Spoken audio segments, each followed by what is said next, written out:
여러분, 탈원전 참 말도 많고 탈도 많지요. 이 탈원전에 대한 수사가 검찰로부터 시작이 됐습니다. 이른바 산업통상자원부 블랙리스트라는 의혹, 이거부터 먼저 수사를 한다고 합니다. 이미 말입니다. 압수수색을 시작을 했어요. 산업통상자원부에 대한 압수수색을 했고요. 원전과 관련된 부서에 들어가서 관련 자료를 다 가지고 왔다는 이야기예요. 관련 자료를. 결국 말입니다. 이게 3년 된 거거든요. 3년 된 거. 3년 된 것을 지금 조사를 시작을 한다는 거예요. 산업통상자원부에서는 아니 3년이나 지난 걸 가지고 지금 와서 왜 그러느냐 이렇게 이야기를 하고 있지만 그동안 말입니다. 그동안 탈원전 관련해서 조사를 해달라고 이야기한 것은 벌써 여러 번입니다. 그 첫 번째가 뭔가 하면요. 산업통상자원부의 블랙리스트라는 건요. 바로 이거예요.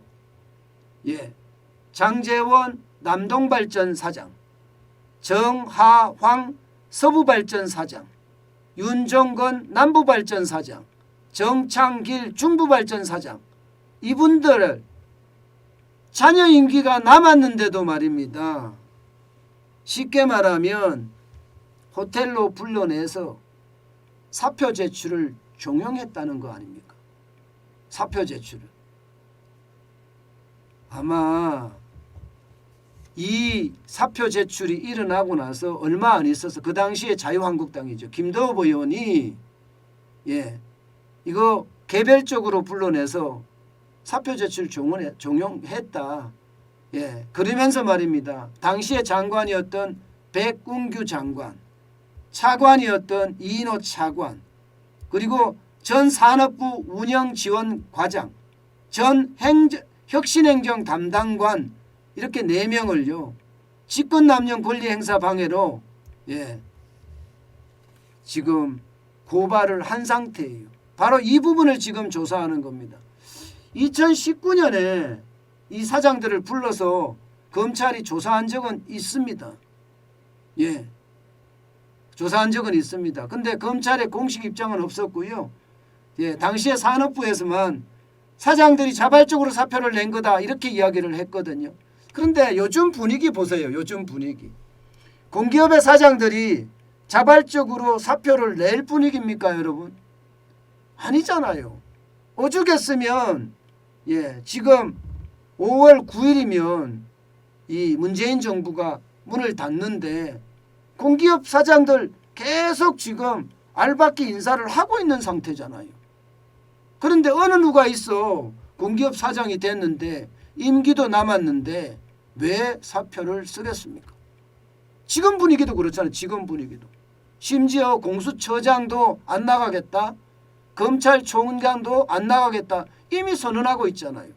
그러면 개별 공기업에 있는 사장들은 나가겠습니까? 공기업이 아마 한 230개? 230개 정도 넘을 겁니다. 아마 임명직을 할 수 있는 데가. 그런데 이때 나가겠냐고요. 아무도 안 나가려고 하죠. 그런데 이들은요. 2017년 9월에 다 사표 냈습니다. 사태 당시 자녀 임기가 장제원 사장은 2년 2개월, 정하황 사장은 2년 2개월, 윤종건 사장 1년 4개월, 정창길 사장도 1년 4개월이 남았을 당시입니다. 그러니까 아마 사퇴를 압박하고 그리고 일괄 사퇴를 하게 된 것 이거부터 먼저 조사를 할 텐데 문제는 여러분 이것만 조사하겠느냐 이거예요. 이것만 조사하겠느냐. 이게 시작을 하면 말입니다. 결국 말입니다. 탈원전에 대한 조사가 다 일어나지 않겠느냐 이렇게 예상합니다. 탈원전에 대한 조사가. 그러면 여러분 그 어느 때보다 조사의 어떤 아이고 여러분 죄송합니다.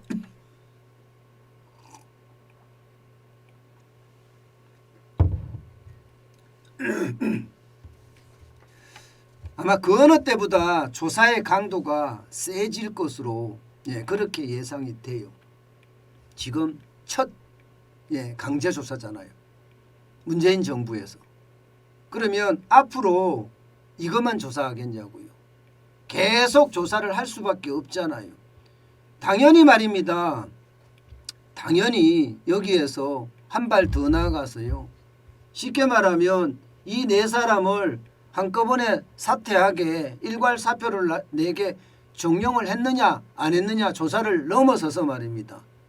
뭐 경제성, 월성 1호기에 대한 경제성 조사가 제대로 됐는지 제대로 되지 않았는지 이 조사까지 당연히 연결될 수밖에 없는 조사고요.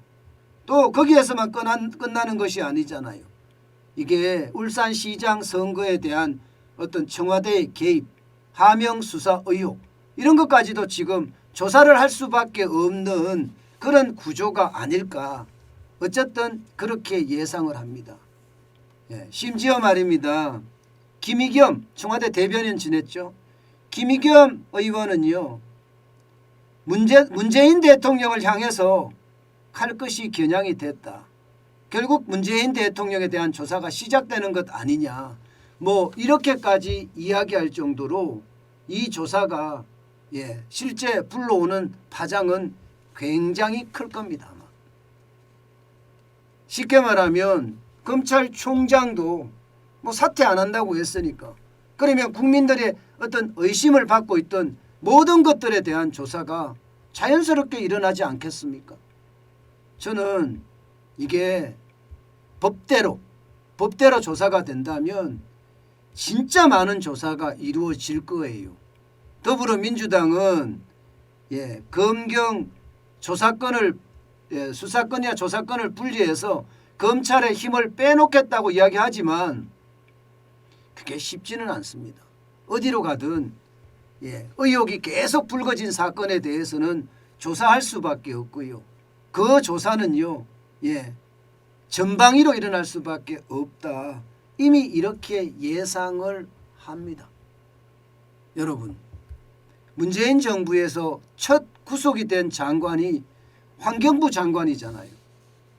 김은경 환경부 장관이 환경부 블랙리스트를 만들어서 쉽게 말하면 박근혜 정부의 사람들은 나가라 이거 아니었어요. 그래서 사퇴 종용을 했다. 이게 결론이 났고요. 결국 대법원에서 말입니다. 여러분도 알다시피 징역 2년 6개월 마지막 확정될 때는 징역 2년에 어떤 확정이 돼서 실형을 살았습니다. 실형을 살았어요. 그렇다고 하면 여러분 결국 산업부 블랙리스트에 대한 조사도 굉장히 커지고 문재인 정부를 겨냥한 수사 신호탄이 계속 커지지 않겠느냐. 지금 이미 그렇게 예상을 하고 있습니다. 분명한 것은 여러분 조사는 해야죠. 의혹은 조사를 해서 정확하게 파헤쳐야 되는 것은 분명합니다. 법 위에서 군림했던 일들 저는 그런 일들이 조사가 되지 않고 유야무야 넘어간다면 이게 대한민국의 법치주의는 무너질 수 있습니다. 그 어느 때보다 조사는 법의 어떤 잣대로 정치적인 잣대가 아니에요.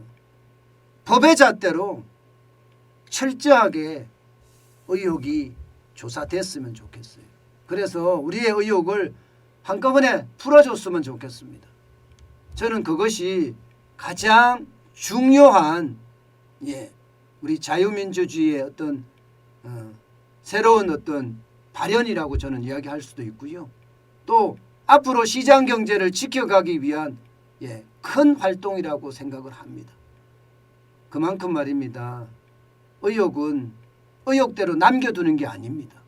의혹은 있는 대로 풀어내는 것이 저는 정답이라고 읽고 있습니다.